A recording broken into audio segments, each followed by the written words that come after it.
Well, good evening, everybody. Welcome to the Pittsburgh Law Enforcement Center this evening for a candidate forum focusing on 3 upcoming races that will be decided by local voters on November 5th. My name is Blake Benson. I'm with the Pittsburgh Area Chamber of Commerce. Very pleased to have with us tonight Ron Womble with the Morning Sun, who is our co-sponsor here tonight.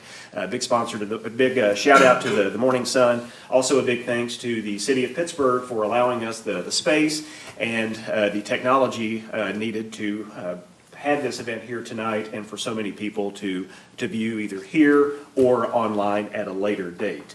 Our candidates tonight, we actually have 3 different races represented here tonight.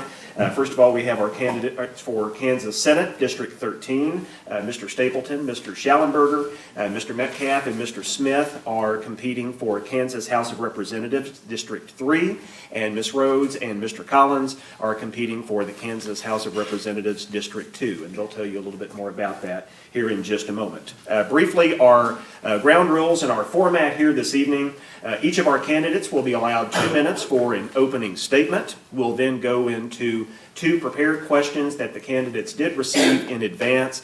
We'll then, as much as time will allow, we will go into questions from the audience. Our rules with those questions from the audience are the questions need to be fair and they need to be applicable to all the candidates. And I realize we have Kansas Senate and Kansas House, but generally the topics are the same. So in order for a question to be admissible tonight, it does need to be applicable to all 6 of the candidates. And Ron is serving as our proctor tonight. He is screening these questions. We've already gotten a significant number of great questions.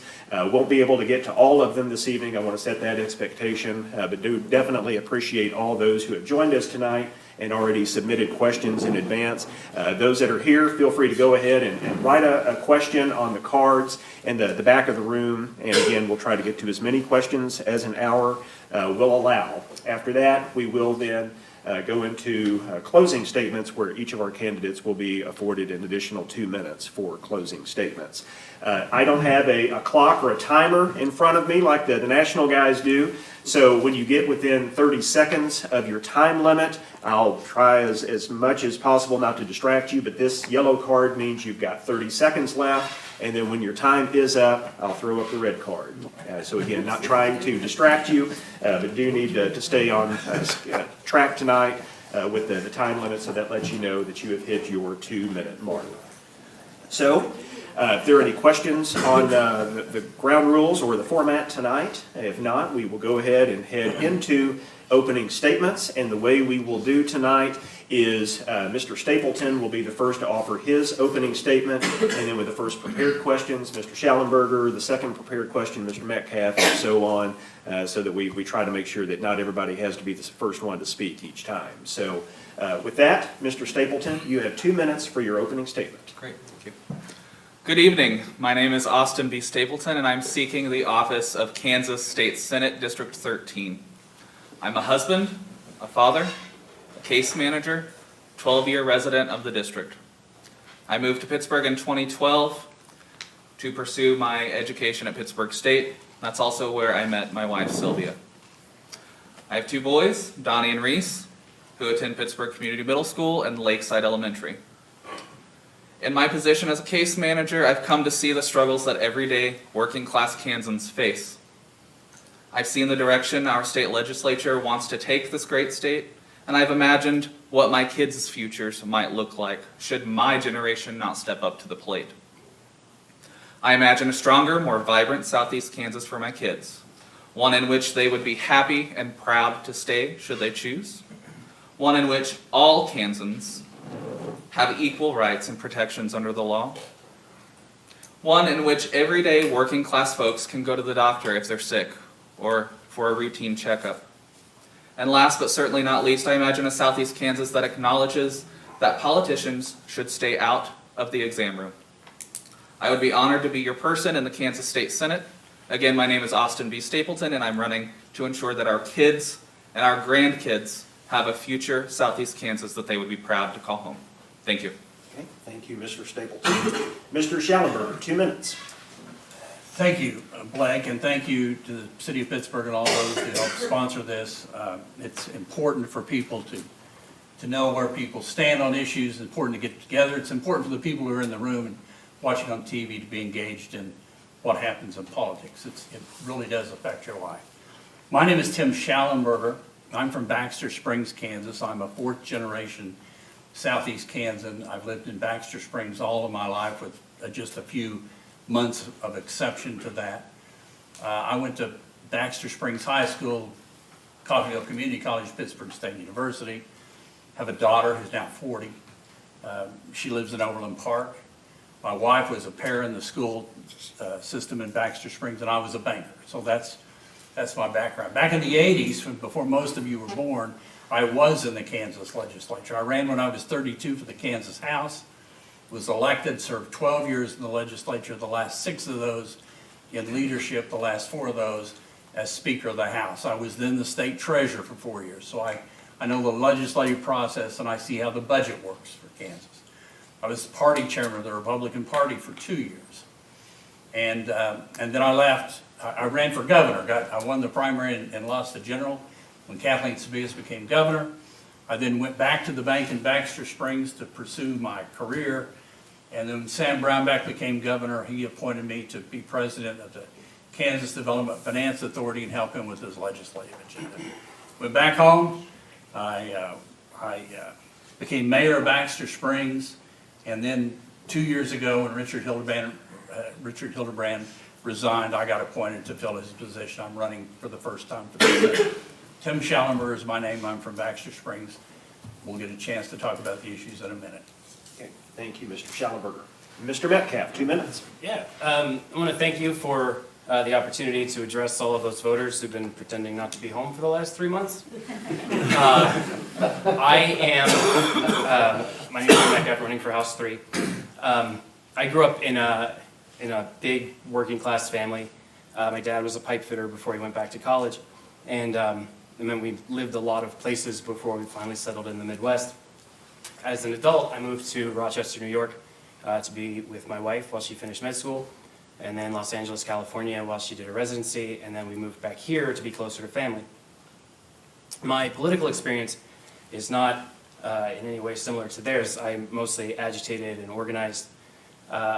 The close-knittedness of Pittsburgh doesn't really require that or respond to that. So I decided to get into more organized politics, except as a Democrat, not that organized. I ran as a write-in 2 years ago. The local Democratic Party didn't field a candidate, and democracy doesn't work when candidates run unopposed. This time, after watching the legislature fail to address the concrete needs of everyday Kansans, I decided to run for real. The government should reflect the values of the people, and we don't see the bills coming out of the House that help ordinary people, that help blue-collar people. So, excuse me, sorry.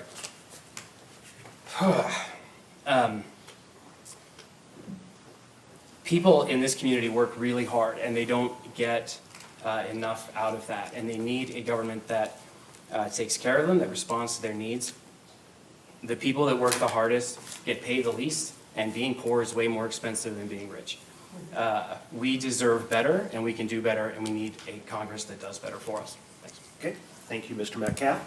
Mr. Smith, opening statement. I'm going to be quick. My wife Beth, we have 7 children. We have 3 daughters, and counting her and my 6 grandchildren, we care about women's rights. So when I see those signs around town, they disgust me. We care about women's rights as much as anybody, maybe more so. And like I say, I've been in Pittsburgh since 1970. It's a great town. I love being here. I'd like to say what happened in Topeka. In Topeka, I thought we had a great session. In one session, I heard Blake say he wants the regional college to get the same as the research colleges. So I put an amendment out to ask for $3 million for Pittsburgh State, Emporia State, and Fort Hays State, and we talked about it in committee and it passed. The next day it went to appropriations. They argued it hard, and it passed. And then Tim and Ken and our full house, they passed it. So we passed $9 million, $3 million of it to Pitt State.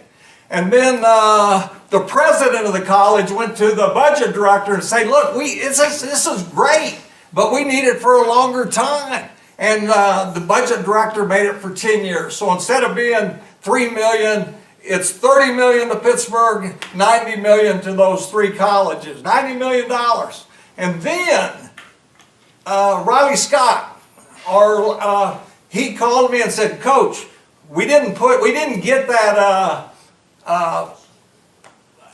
into the budget, and the $2 million for reading. Everybody wants reading. So again, he said, well, you open the file and read. And I did. I asked the committee to open the file. They opened the file. We talked about it. They passed the $2 million back into the budget. So again, we had a great session, guys. Pittsburgh benefited a lot. America benefited a lot. So thank you very much. Thank you, Mr. Smith. Ms. Rhodes, 2 minutes for your opening statement. Hi, I'm Melissa Rhodes, but I'm also Lisa Rhodes for people that have known me for a while. I got into this, not because I sat at home and said, this is something that I want to do, but this has been a transition for me. I have lived here almost as long as you have. I'm surprised. I've been here since about 1971, and married my high school sweetheart. He's back there. Bruce, my prom date, for 3 years. We have 3 kids and 12 or 13 grandkids and 3 greats. But who's counting? Not me. But I taught special education for about 25 years. I taught a little bit over in Missouri, and then I came to Fort Scott. And that opened my eyes a lot, especially to Medicare and services that kids need to have, as well as their families.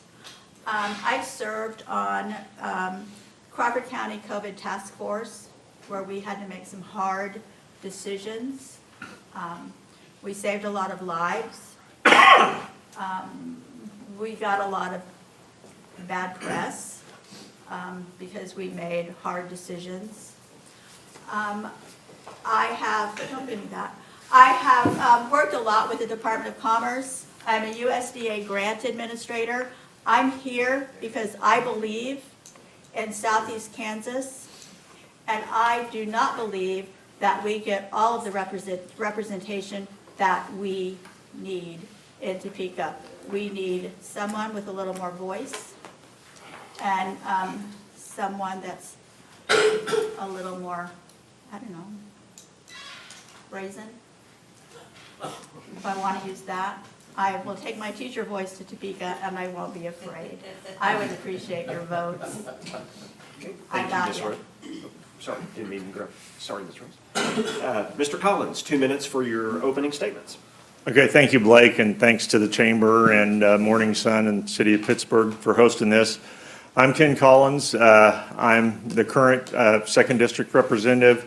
I've been in office since 2019, and I've grown up in this area, kind of bounced back and forth between Southeast Kansas and Southwest Missouri, but definitely the Kansas side is my home. I've been I lost count of how many generations we've lived here. My grandfather was killed in a mining accident in the 1920s, so that kind of tells you how far back we go here. He's name's over here on the wall, but anyway, as far as my experience goes, I have a lot of experience in local government. I've been on city council, well, years ago in Mulberry when I was just 24 years old, which that was almost 40 years ago. I was on city council, and then I moved away, lived in the Kansas City area for 11 years, and I was on the city council in Edgerton when I lived there. And now there's a lot of growth going on in Edgerton. I wish I could take credit for some of that, but it was in the early stages when I was there, and it has really worked out well for them with the logistics park and the intermodal facility. If you've all heard about anything that's happening there, they're really doing some good things. And so, like I said, I've got local government experience. I've been on the local government committee, and that's really one of my favorite committees because I get to deal with just local issues, you know, the city of Pittsburg, well, Pittsburgh's not my district, but city of Frontenac, Arma, Mulberry, Girard, Chanute. You know, I like to stay in touch with all of them and, you know, see what we can do to make life better for the citizens. Okay, thank you, Mr. Collins. Thank you all for your opening statements. As I mentioned, we'll now go into two advanced questions that the candidates, were provided in advance. And Mr. Schallenberger, this question will be answered first by you, and it's a little open-ended by intent, because we wanted to give you an opportunity to talk about those issues that are the most important to you and you want to make sure that we get to tonight. So the question is this: what are the top issues facing your district, and what solutions would you pursue in the 2025 Kansas legislative session? Mr. Schallenberger, you have 2 minutes. I think the number one issue facing everybody in this country is the affordability of life. It's getting harder and harder to get by. Home insurance has gone up, property taxes have gone up, everything's gone up, and inflation has been incredible. The government causes inflation. It isn't a factor of commerce. It's a factor of government printing money and sending out. You send an extra $1 billion out in COVID money, and it deflates the value of your dollar and causes inflation. I'm not saying that's a bad thing to do, but it does that. And then if you work for a living, you have to make ends meet, and wages haven't kept up with inflation. And of course, when you give your employees a wage increase, then the cost of the products they make goes up. And so it's kind of a terrible spiral that we get into. There's not a lot the state can do about that. There really isn't. It's a kind of a federal government problem. It's still the number one thing I hear when I talk to people is the property taxes or insurance. We did reduce taxes in Kansas. We passed 6 tax cuts last year. 5 were vetoed. We finally, or in the last 2 years since I've been there, the last one got passed, eliminates the sales tax finally on food, takes Social Security off of the income tax rolls. It gives a property tax break. This is all in the bill that will become law. It takes effect in January. So those things have happened, and that's about all the state can do. But we do have to address the needs of working Kansans. The state doesn't have much that we can do about it, but we try. I'm the only Republican in the state that got endorsed by the AFL-CIO. I'm the only Republican who voted for several issues that they wanted against my party. And if we're going to take care of working people, we've got to get the parties up, and we've got to go out and help them. Okay, thank you, Mr. Schallenberger. Mr. Metcalf, same question. What are the top issues facing the district that you're wanting to represent, and what solutions would you pursue in the 2025 Kansas legislative session? You have 2 minutes. Yeah, I do want to echo what he said. Things are too expensive. People work too hard and they don't get paid enough for the work they do. And then everything that they interact with on a regular basis is more expensive than it was 5 years ago or 10 years ago or even 12 months ago. When most of that is housing, the cost of housing has gone up a lot, and the cost of healthcare. When I was a kid, my dad was actually my Sunday school teacher for a little bit, and one of the lessons, the details of the lesson aren't really important, but the closing was, even at your worst, you have the power to answer other people's prayers.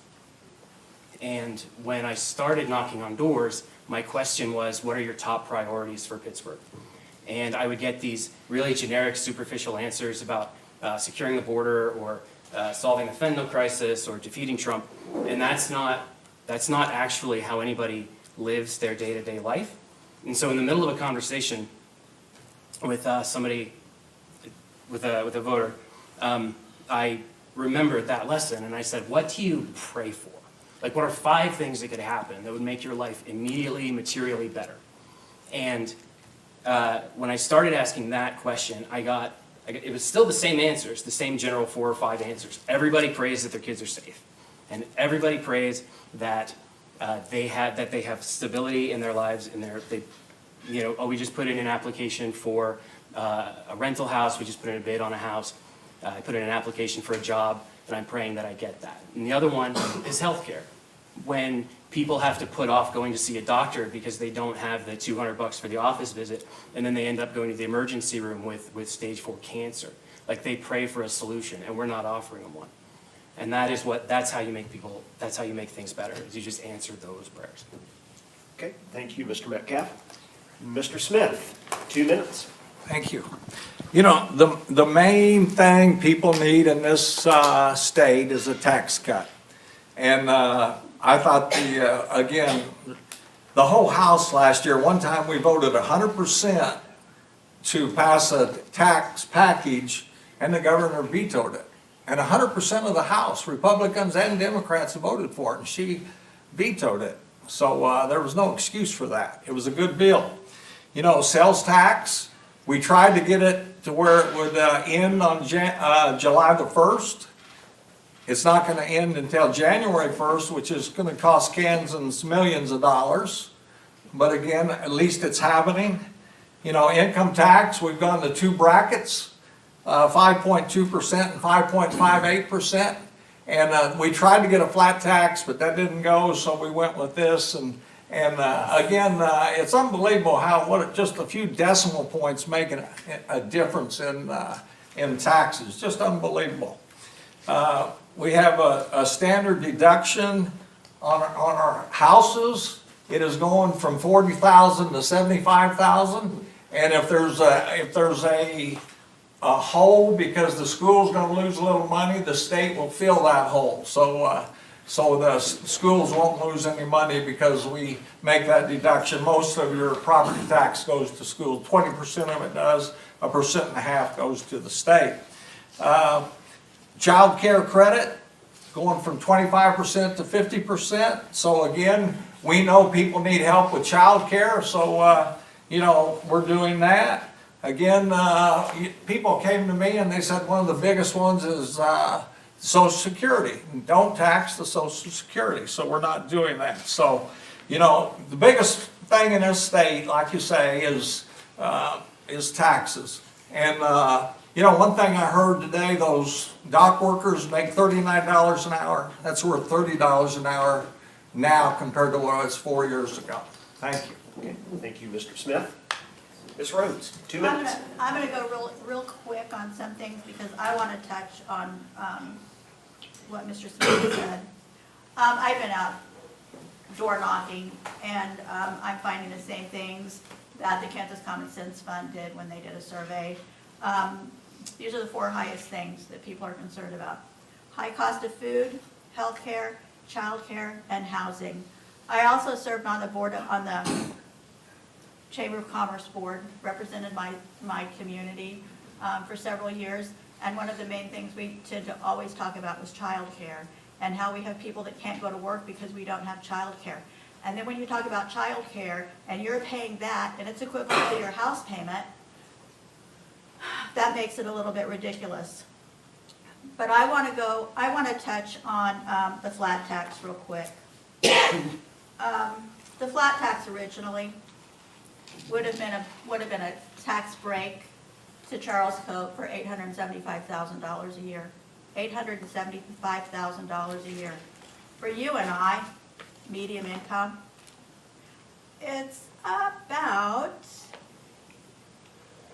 $11 a month. $11 a month.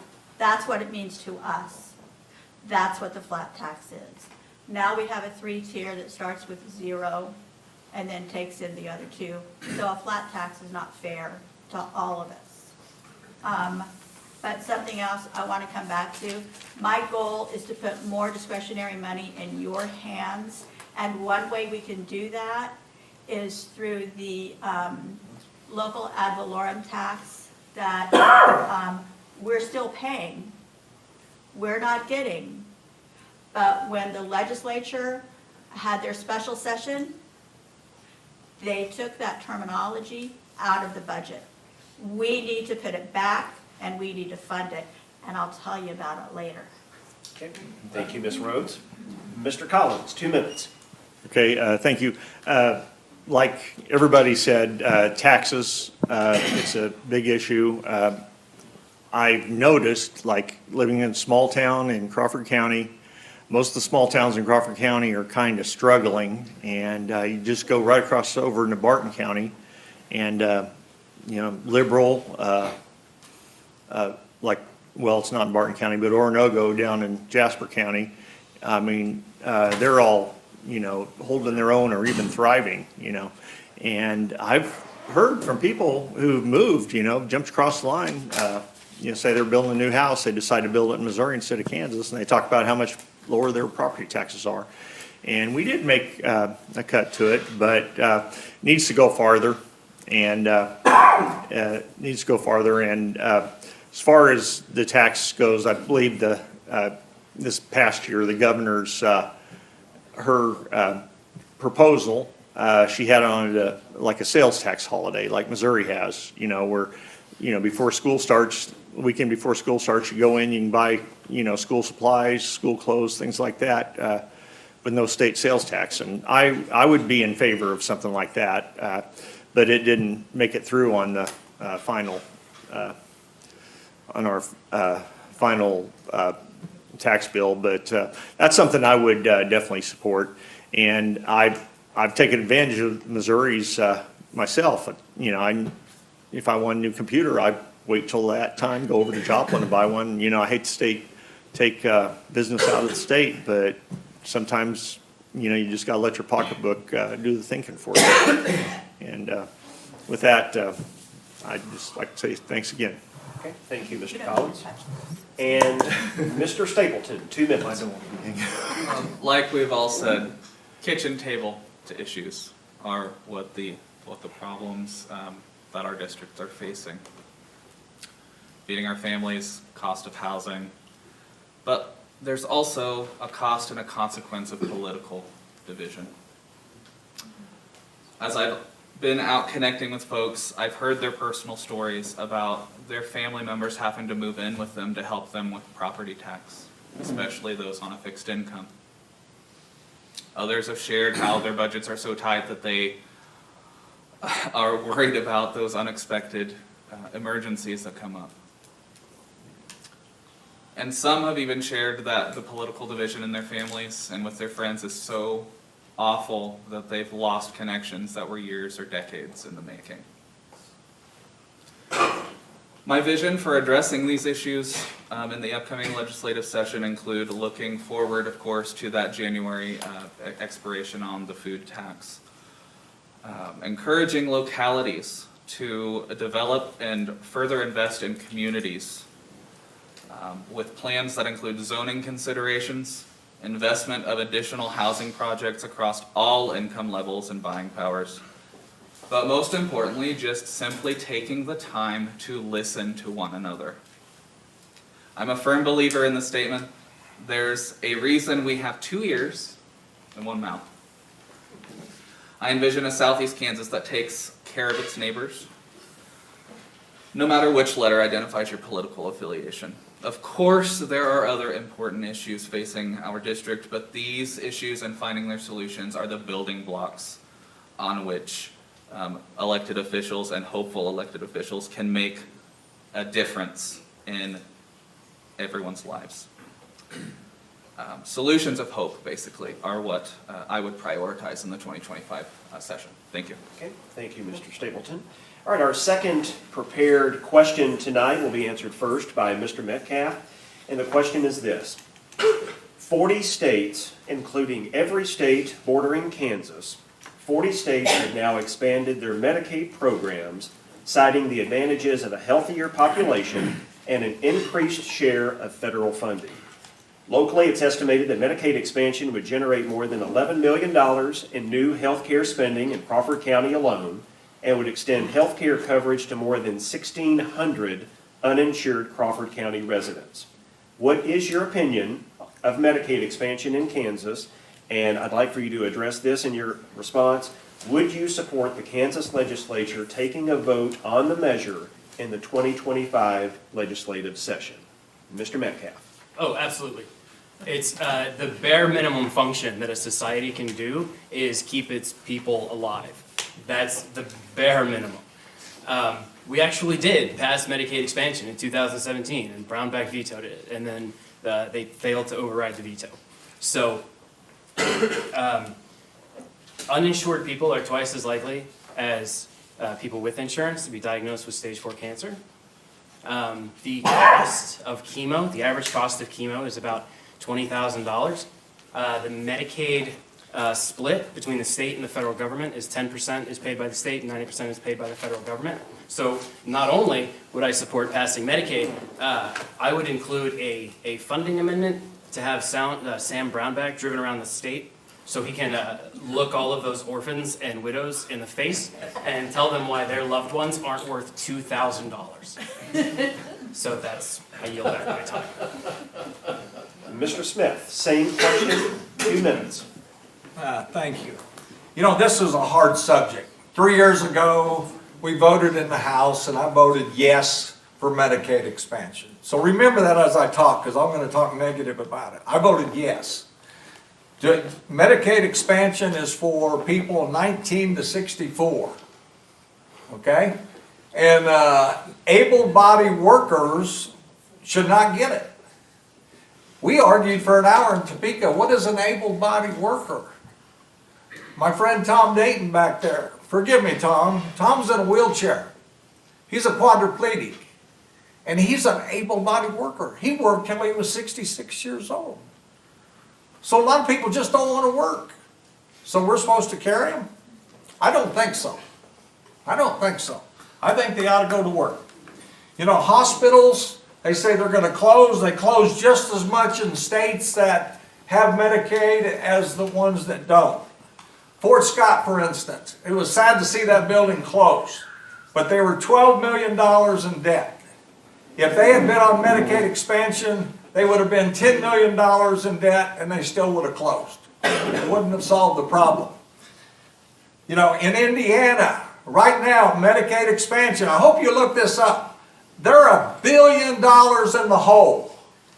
$1 billion in the hole. What are we going to cut? Are we going to cut seniors and children funds? We got to make up that $1 billion. But they're $1 billion in the hole. Are we going to cut out Safe House? You know, there's some you got to cut. Are we going to raise taxes because they're $1 billion? Look that up. Today on that, there's something about Oklahoma, how they're having trouble with their Medicaid expansion. So I hope the paper has a good article on that, and I hope you'll read it and really look at it and see the problems that it does occur. Thank you. Okay, thank you, Mr. Smith. Ms. Rhodes, 2 minutes. We need to go have lunch sometime. I just want you to know, I get Social Security in papers. 1.3%, almost 1.4% of my Social Security check, your Social Security check, your paycheck, goes to Medicaid. Right now. Since we have not expanded it in the last 10 years, we have contributed $7 billion to that pot of money. And you know where a lot of that $7 billion goes to? It goes out to California and it goes to New York because they are the most populated areas with Medicaid expansion. And I'm going to take a little story and I want to tell you about my son, mine and my husband's son. That was one of your homeless people in Pittsburgh. He had a drug addiction for 20 years. It was bad. We spent thousands and thousands of dollars. And Jim Barone knows him well. We spent thousands of dollars on him. Now then, eventually, once we said, if you want to be homeless, you be homeless. There's no more money here. Your money tree has died. He went to Missouri, to Kansas City, where he was able to go into a treatment facility, and he was able to get intense therapy through their Medicaid expansion, and now he's doing very well. Can he ever come back to Pittsburgh? No. But he's doing pretty well in Kansas City, up in Marion. But that's some of the stuff that Medicaid expansion does. Now think about 150,000 Kansans that cannot get mammograms, cannot get tested for pre-existing conditions, for anything. We can help them, and we need to have lunch. Thank you, Ms. Rhodes. Mr. Collins, same question, 2 minutes. We're having a little fight here with the microphone, but. You keep taking it, I don't need it. Okay, anyway, this is a really good question, and I gotta say, when in 2019, we had the famous gut and go on Medicaid expansion, and I voted against it then.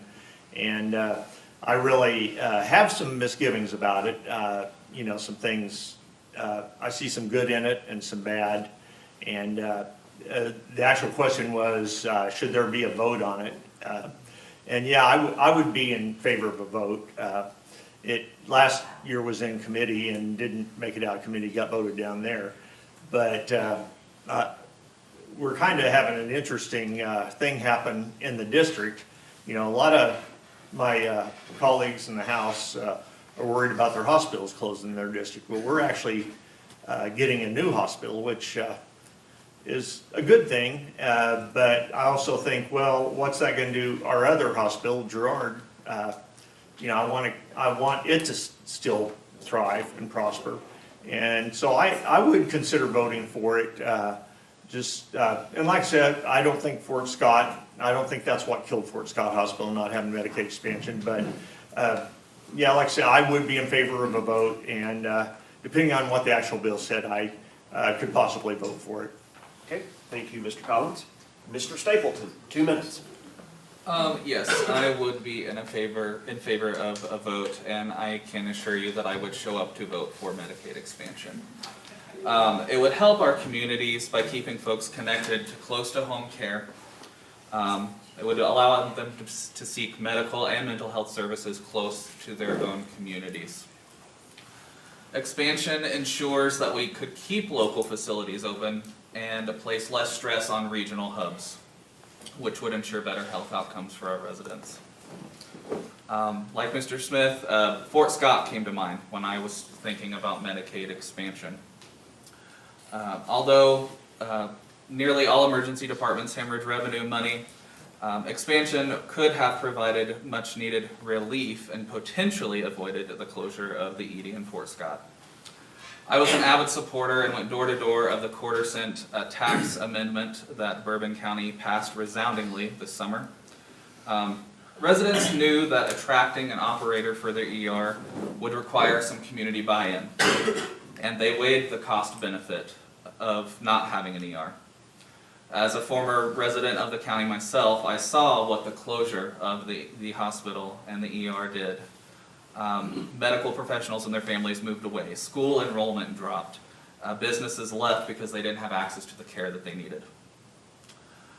So yes, I would support Medicaid expansion. I'm not saying it would have single-handedly saved the hospital or the emergency department in Fort Scott, but it could have definitely helped provide some relief while a longer-term solution was crafted.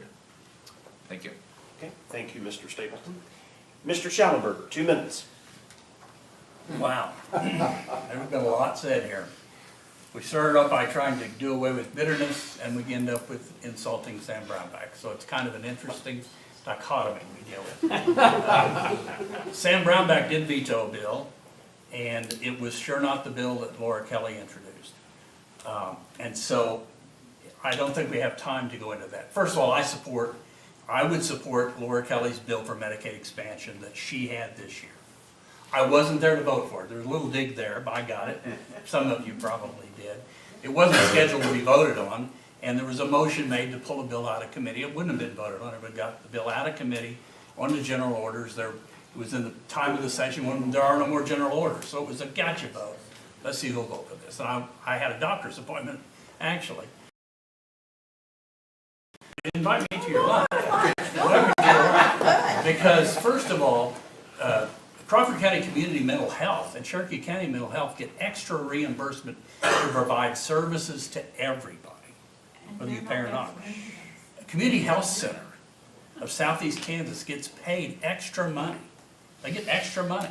to provide services to everybody. They do mammograms.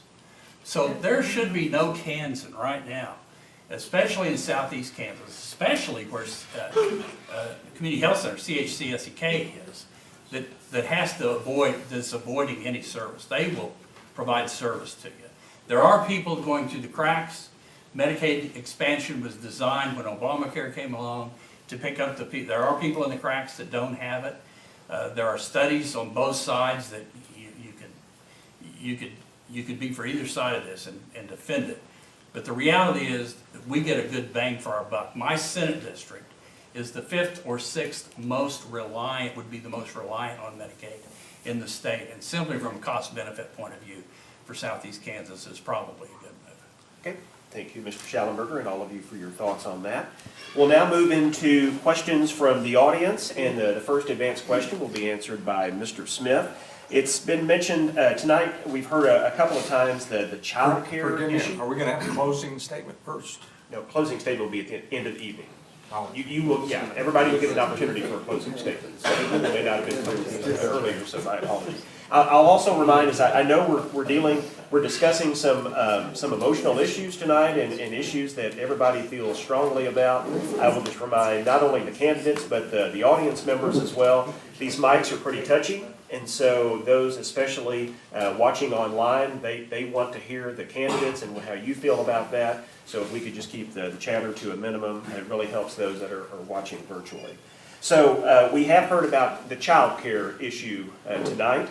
That is an issue that is affecting communities across this state, large and small. So the question that will be answered first by Mr. Smith is, what can the state legislature do to address the child care issue in Kansas? What can the Kansas legislature do to address the child care issue in Kansas? Mr. Smith. Well, again, the people in the state of Kansas are jealous what the people of southeast Kansas have. You know, we have the center, we have great, you know, we really have better than what most of them have. We have increased, you know, child care credit from 25% to 50%. So it gives the mother a chance to go out and work if need be. And like I say, we're looking at, I hope we get it worked out where Washington School opens. I think it's going to be hard to find qualified workers. You know, there's so many people looking for workers. We got to find people that are licensed and qualified workers. But again, we're way ahead of the game down here in southeast Kansas. We really are. And I think the state of the Kansas would do everything they could possibly to make child care a more affordable and a better thing. Okay, thank you, Mr. Smith. Ms. Rose, what can the Kansas legislature do to address the child care issue in Kansas? 2 minutes. I think we probably need to do some subsidies. Childcare has been an issue in southeast Kansas. We have great services. We have some great services. Right now, there are 85,000 spots across the state that does not have childcare. When we're making decisions in Topeka, you are making decisions for the entire state, not just for what's going on in southeast Kansas. And I'll tell you, southeast Kansas is a great secret, and that's a lot of that is to Pittsburgh. But I think we could do some subsidies. We need to be able to help families afford childcare, not just a tax credit. I had this discussion last night. A tax credit is great, but when I'm living paycheck to paycheck and I'm spending $800 a month or more on childcare, then that tax credit doesn't really help me, because I've got bills then every week.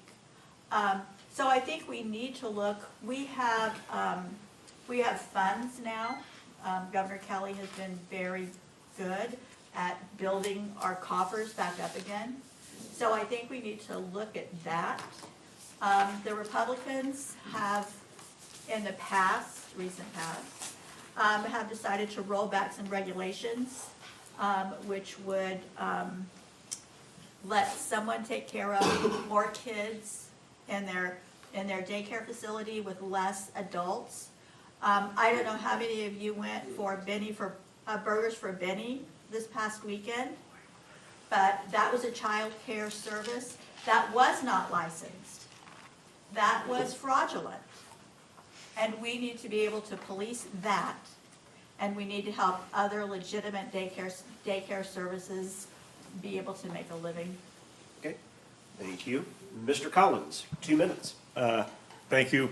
Yeah, like you mentioned, the legislation that we had about, childcare, yeah, it was really, it went too far sometimes as far as loosening regulations. And fortunately, there was a bipartisan effort. Some people got together from both sides and worked out a compromise on that, which is good. Because you got to look at both sides, I mean, there probably are some over-restrictive regulations, but then again, we don't want to just give people free rein, just let them, put a bunch of kids in their basement and throw them some food every now and then. We don't want to do that. And, yeah, I could see maybe some, some supplements somewhere, to help out the parents, help them be able with their upfront expenses, and also, getting qualified childcare workers. I mean, well, it's just about the same in any profession right now. There's not a lot of people to go around as far as work goes, so do things to encourage people to get into that line of work. And this is a little bit off topic, but healthcare workers too. Hospitals around here need healthcare workers. But anyway, I don't want to get off sidetracked on that too much. But like I said, everybody here has had some good suggestions so far on that. Okay, thank you, Mr. Collins. Mr. Stapleton. I'm going to start with a little story here. When we lived in Fort Scott, one of our friends, single mom, a nurse, worked overnights a lot. She had trouble finding childcare. She found what she thought was a reputable childcare provider. That did not end up being the case. She asked us to go by the house one night to check on her kiddo, and the childcare provider had left the kiddo alone. Music blaring to cover up the screaming. So yes, we have a surplus in this state, and I can't think of a better way to invest in our future, because our kiddos are the best resources that we have in this state. They are our future, and they're the ones that are going to inherit, hopefully, a very well laid foundation from us. So yes, subsidies, I believe, would be a great start. Thank you. Okay, thank you. Mr. Schallenberger. Thank you. It's a good question, a very serious question, and kind of important to know how we got to where we are. When COVID hit, we lost 470 daycare providers. They just shut down. People stayed home. We shut the government down. We shut the state down. People stayed home. They didn't need the daycare providers anymore. First Christian Church in Baxter Springs had a daycare. They took care of 26 kids in Baxter Springs. They shut down. There wasn't any kids. And so COVID goes away, and we start going back to work, and the church decided they wanted to open their daycare back up. Couldn't. New licensing requirements, and they had to have licensed people, and the ladies of the church couldn't do it anymore, and they didn't want to get a license. So 400 daycare providers left. Subsidies sound good, but in a capitalist society, supply and demand should work things out. And giving a subsidy will just keep the cost up. It won't help the cost come down. We need more daycare providers, and if we have to give educational programs to help people get licenses, if we have to give grants for people to get a license, we're better off providing more daycare than we are giving higher rates to those that are charging too much. I know in Pittsburgh we got a grant. I wrote a letter to help get a grant for hundreds of thousands of dollars for the daycare center here. And so we do need to work together. It's not a simple problem. I don't have kids at home anymore, but we went through it, and it's expensive. And if you have 2 or 3 kids and you're paying $1,000, I know $800 would be a pretty good buy. $1,000, you can't do it. And so we have to have solutions. We have to work together. I'm not sure subsidizing it because we have a little extra money today is the best way to do it. I think the best way is to get more daycare providers out there. Okay, thank you, Mr. Schallenberger. Mr. Metcalf. Yeah, this feels weird. I actually agree with these two. We do need to encourage more people to go into childcare. And I like the comparison to healthcare providers, is the residency programs that we use to train doctors. While they do increasingly complicated procedures, and we pay them obviously commensurate with the less experience that they have. My high school, we caught a lot of flack for this, but we actually had a daycare. Something like 20 girls in my graduating class were either pregnant or had kids, and everybody made fun of us, but at the end of the day, they graduated. Like, that is why that number is what it is. They had some place to put their kids while they went to school. And so we need the childcare workers, and we need childcare facilities. I actually really like the idea. It took me a second when he said subsidies to realize that he was referring to the parents who were putting their kids in childcare, because I actually like the idea of subsidies for those legacy programs that shut down, like churches, that shut down during COVID and are struggling to reopen. They clearly have the expertise and the experience, they just lack the licensing. And so if it's a matter of $1,000 or $10,000 or whatever to bring them into compliance with new licensing standards, that is an excellent investment. And increasing the number of facilities and the increasing number of providers actually does bring the cost down when we end up subsidizing the child care on the parents' end. So that's it. That's what I got. Okay, thank you, Mr. Metcalf. Our next audience question will be answered first by Ms. Rhodes, and the question is this. If a bill were proposed in the Kansas legislature allowing school vouchers that could potentially steer public dollars to private schools, how would you vote and why? I didn't know if you needed me to repeat it. Sound like you're ready to go. Absolutely not. I will never vote for school vouchers. I've spent 25 years in education, and our schools need to reflect what our communities are. Now, if you have a private school and you accept a student that has special needs, you can do that. But the school district in which that child lives has to pay for those services. That means we have to take one of our paras and send it to the private school. That para that might serve 3 or 4 kids in the general, in a regular public school, is now at the expense of the school going for one child in a private school. We decided a long time ago that we would not mix our public money with our private parochial schools, and we need to keep that separated. If you want to go to a private school and you can't afford it, ask them for a scholarship. If you're great at sports, if you're really smart, they'll probably give you one. But our schools, our community schools, need to reflect what our community is, because that's how we all get along. You want a divided country?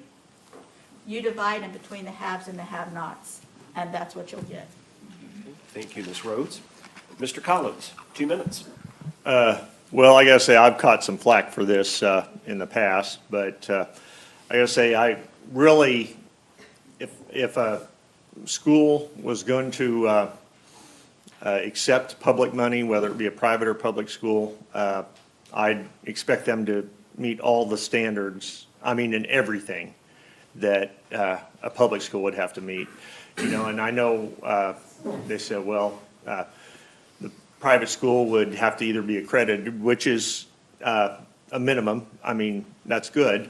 And then I think one time they amended that to say accredited or working towards accreditation, which that's really fuzzy there.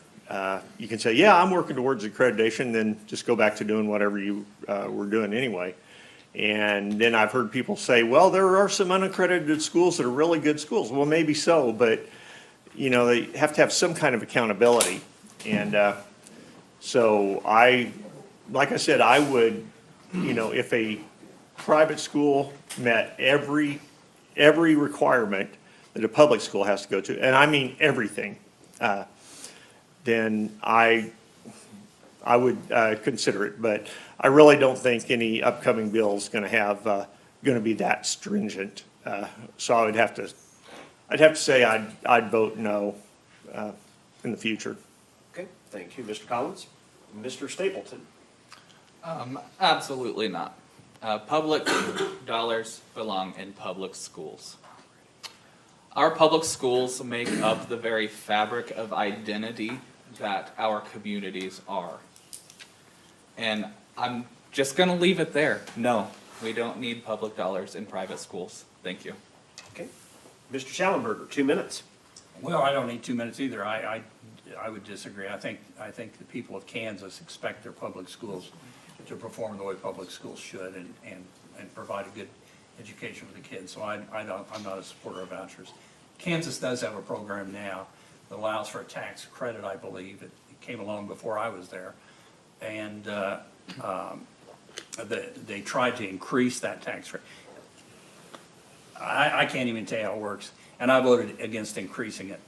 And I'm not a supporter of vouchers. I think in those of us in southeast Kansas, it's really not an issue. We don't have many private schools, and the ones we have, people are pretty happy with them, and they'll pay the price to go. And so I don't think we need public dollars going there. Okay, thank you. Mr. Metcalf. Excuse me, Mr. Metcalf. This might be unanimous.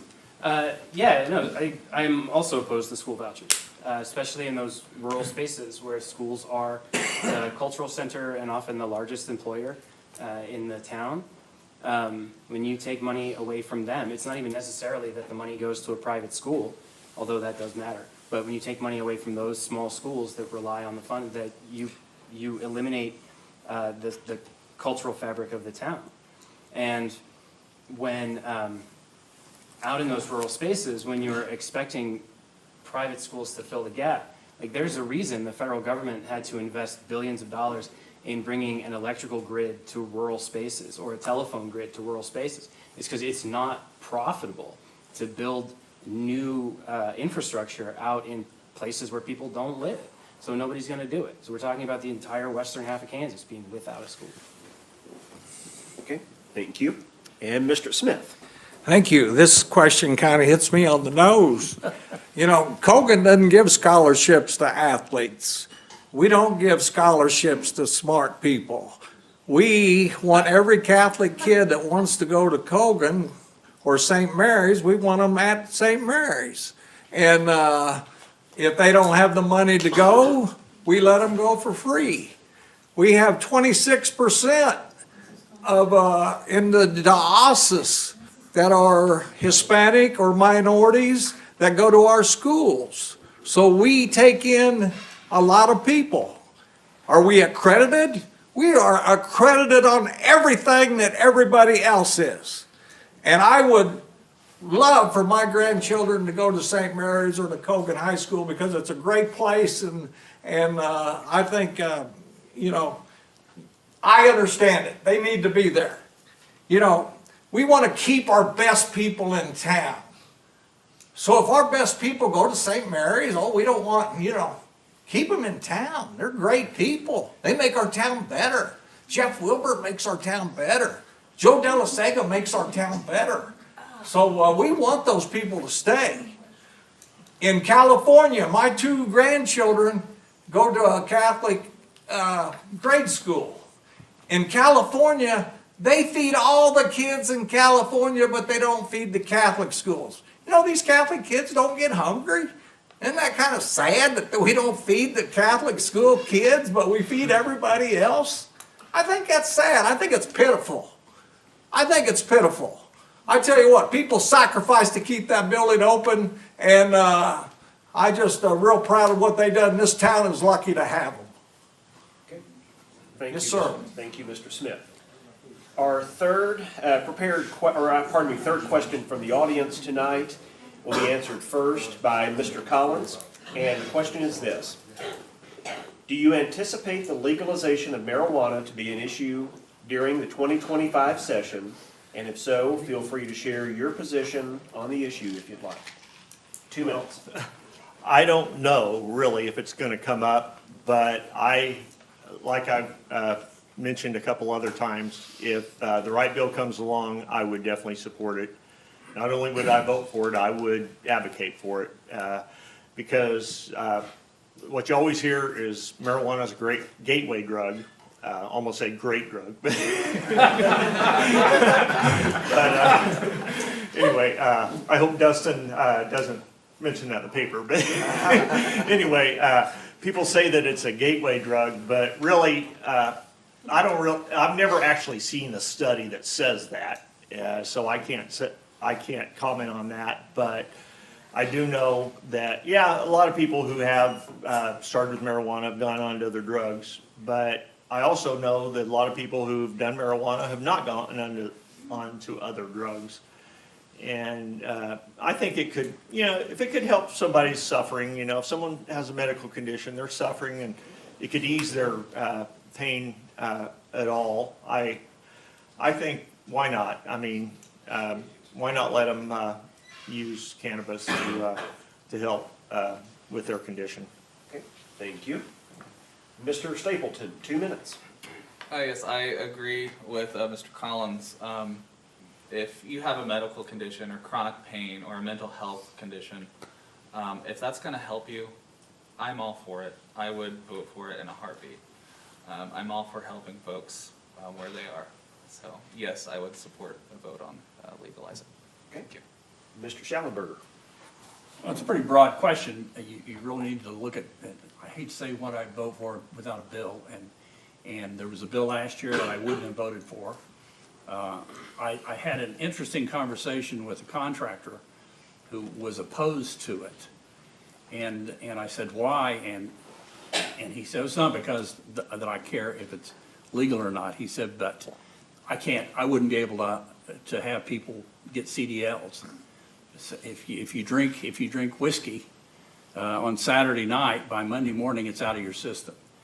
If you take a product with THC in it, it's in your system for 2 weeks. And he said, if I had a backhoe driver that hit somebody, I'd be sued forever. And he said, so until they get the testing down, and I think the medical question is really kind of bogus.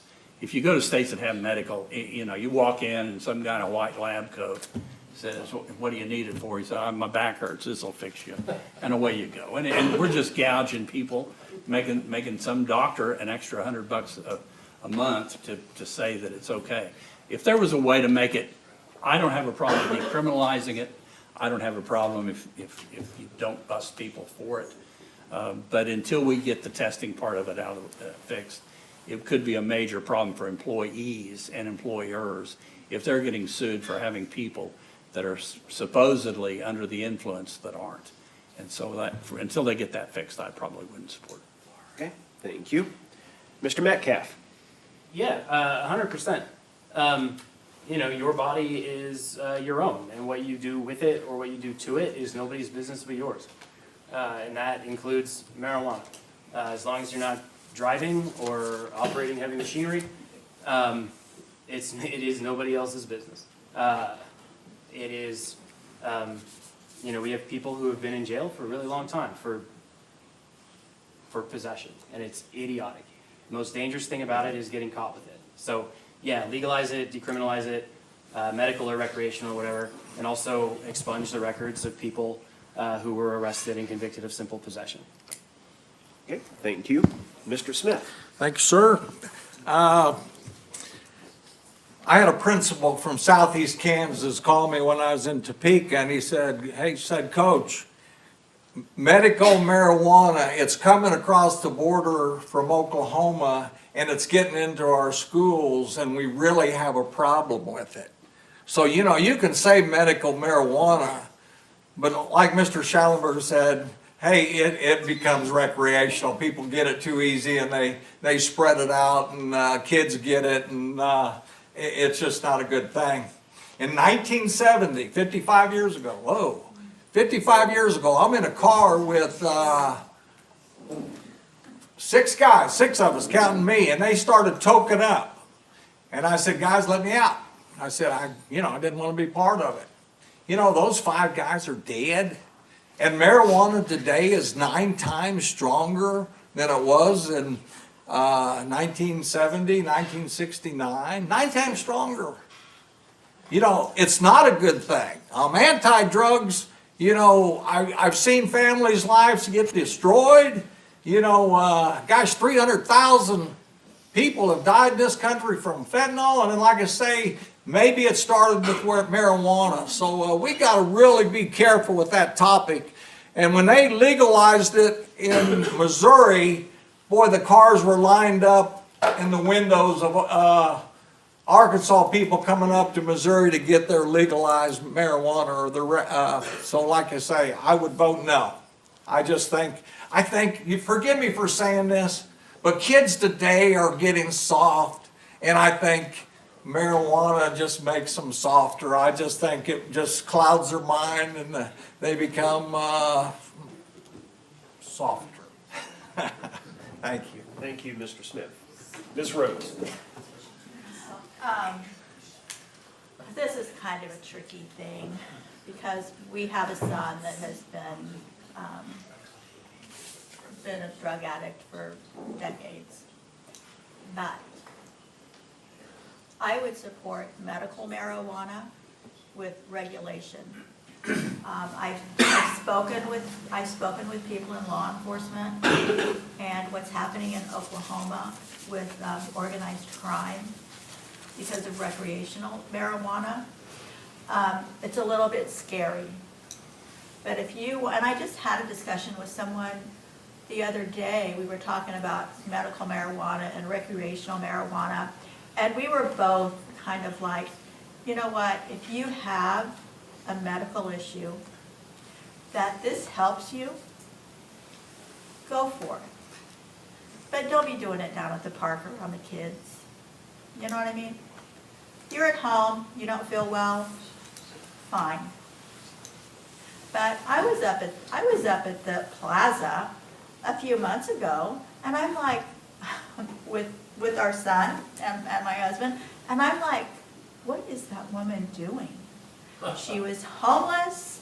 She was down on the floor, on the ground in front of Cheesecake Factory, and my son, who knows, said, "Oh, smoking pot." And you're just kind of like, I don't know how I feel about this, but when my girlfriend had cancer, horrible cancer, that helped her. And I'm kind of like, I'm good with that. If you have a medical issue and this helps you, go for it. But I do not agree with recreational marijuana. I do believe that we need to expunge those records and let those people out of jail that had small amounts. Okay, thank you all for your thoughts on that, and we ran a little long on the questions, but I appreciate you indulging us because a lot to get to tonight. So we'll now move into the closing statements from each of our candidates. Each of our candidates will have 2 minutes for their closing statements. We're back to you, Mr. Stapleton. You have 2 minutes. I'd like to take a moment to thank Blake and the Chamber, the Morning Sun, City of Pittsburgh for making this evening possible. This is what democracy is all about. Gathering the candidates, allowing them to speak their positions, and engaging in healthy, respectful ways.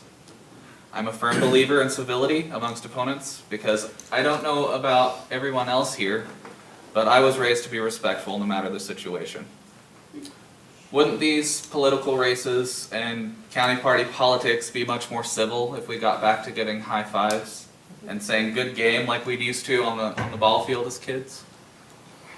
As I finish up my time tonight, I'd like to remind everyone to go verify your registration before October 15th. You can check at your county clerk's office or by visiting ksvotes.org. Ensure that you're registered now to avoid issues at the polling place. At the end of the day, I would definitely prefer that you vote Stapleton for Senate 13, but even if that's not your choice, still please vote. Make sure that you're engaging in the process that makes our city, our county, our state, and our country an already amazing place to live. Again, my name's Austin Stapleton, and I'm wholeheartedly hopeful to be your next state senator. You can find me on Facebook and TikTok. I'd love to engage with you on those platforms, or you can send me an email, stapleton4senate13@outlook.com. Let's do this for our kids and for our communities. And let's do this for a stronger, more vibrant Southeast Kansas. Thank you. Thank you, Mr. Stapleton.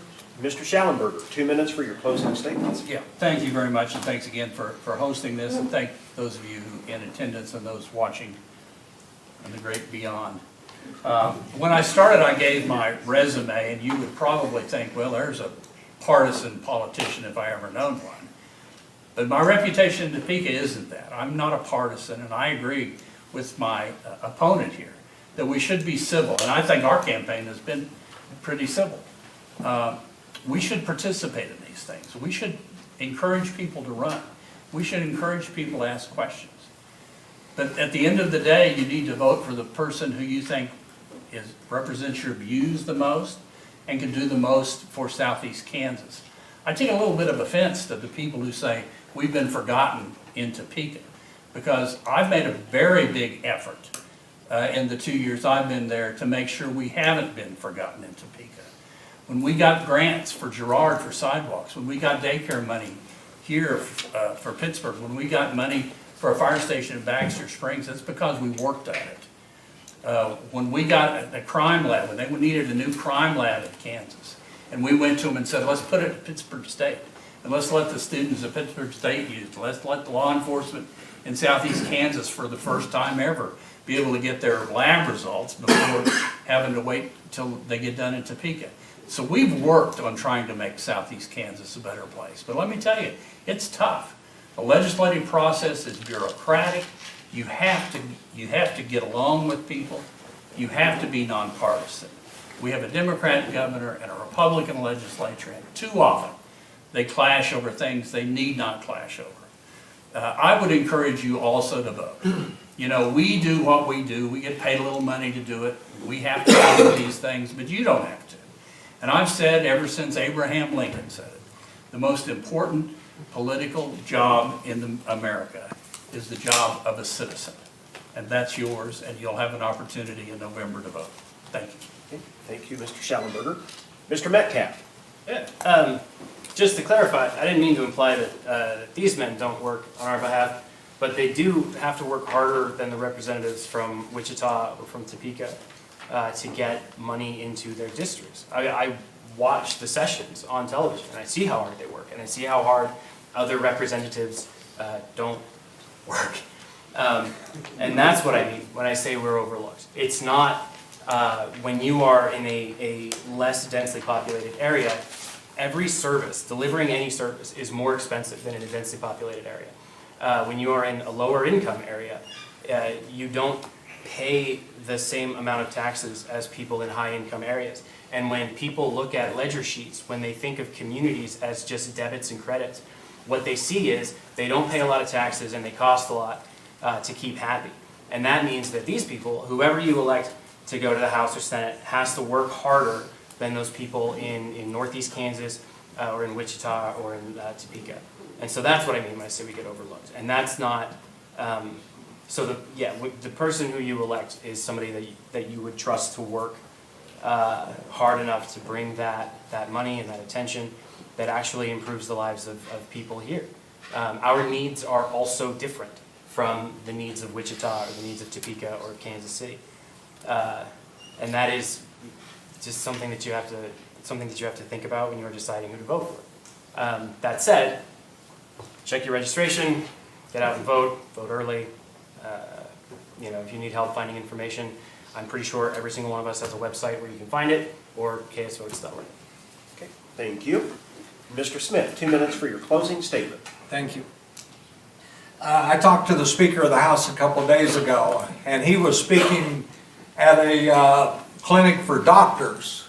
And he was talking about Medicaid expansion, and he made the comment that if you go to a doctor with regular insurance, it's $95.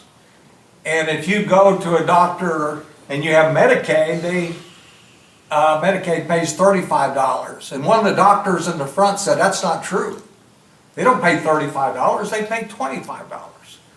So how are they gonna put 150,000 more people on the rolls? Doctors can't afford to do it.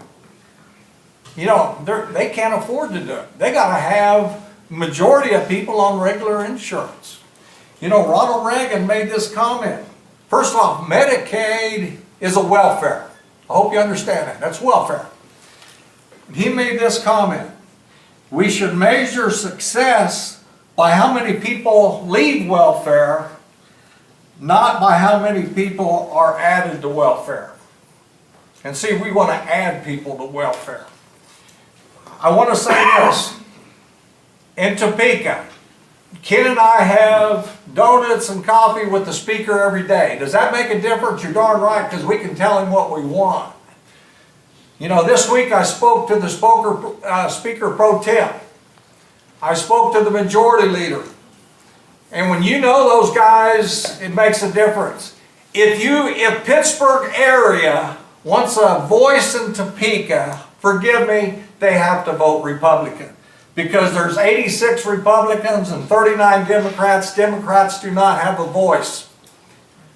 The majority has the voice.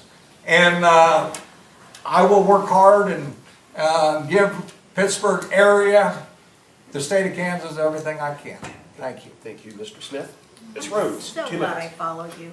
First, I want to do kudos for the money that they have bought, sidewalks, buildings, that's great.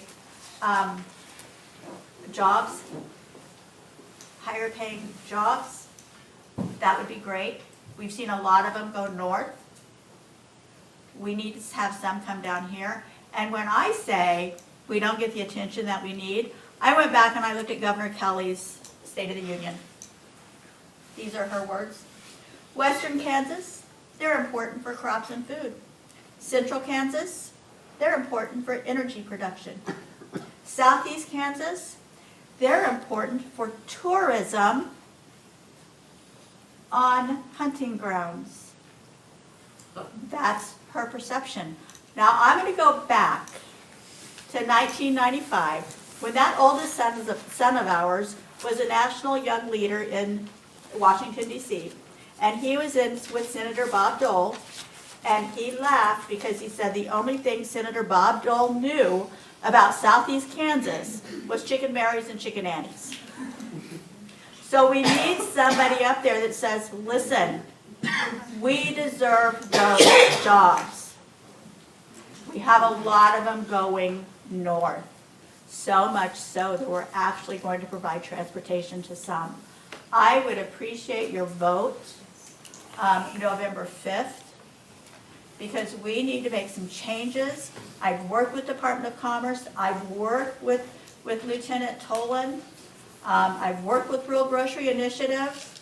I've worked with Blake Benson and Darren Hall, and we need to make some changes for Southeast Kansas. I will be the candidate for Southeast Kansas. Thank you, Ms. How Rhodes. many Republicans do you have? And Mr. Collins, you have 2 minutes for your closing statement. Okay, Hold on. Yeah, would ask that the audience please respect Mr. Collins. Quiet, please. Mr. Collins, 2 thank you. minutes. Yeah, like said, well, I've heard a lot of times when I'm discussing something with a fellow legislator, especially from Johnson County, they'll say, well, you don't know what it's like in Johnson County. I said, well, I lived there 11 years. I don't know what it's like. You don't know what it's like in Crawford and Neosho County.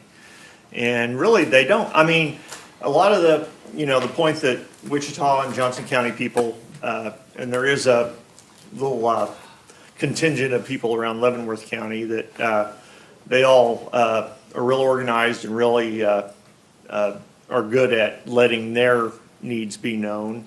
And we have organized a Southeast Kansas caucus up there. We meet occasionally and talk, have people from Southeast Kansas, business leaders or healthcare have come up and spoken to us about some things. And I am the vice chair of that caucus. And really, it is a good point that people, and people just lump all of rural Kansas together, and we aren't. That, I mean, we have some commonality with western Kansas, but we've got a lot of differences too. And you just can't say, well, what's good for Hayes is good for Pittsburgh, or what's good for Colby is good for Chanute. You just can't necessarily say that. But, and on the subject of voting, yeah, I encourage everybody to get out and vote. There are several methods of voting. You know, there's in-person, there's early voting, there's drop boxes, there's mail. Mail voting is not my favorite, but if you decide to do it, get your ballot mailed in as early as you possibly can. I'm reading stories about post offices having problems, delayed delivery, not postmarked or anything. And there is a 3-day grace period, which there is a group that has been trying to get rid of the 3-day grace period, but I've always opposed getting rid of it. I want to keep it. And again, I appreciate your vote. Thank you. Okay. I hope our audience members will give our candidates a round of applause, please.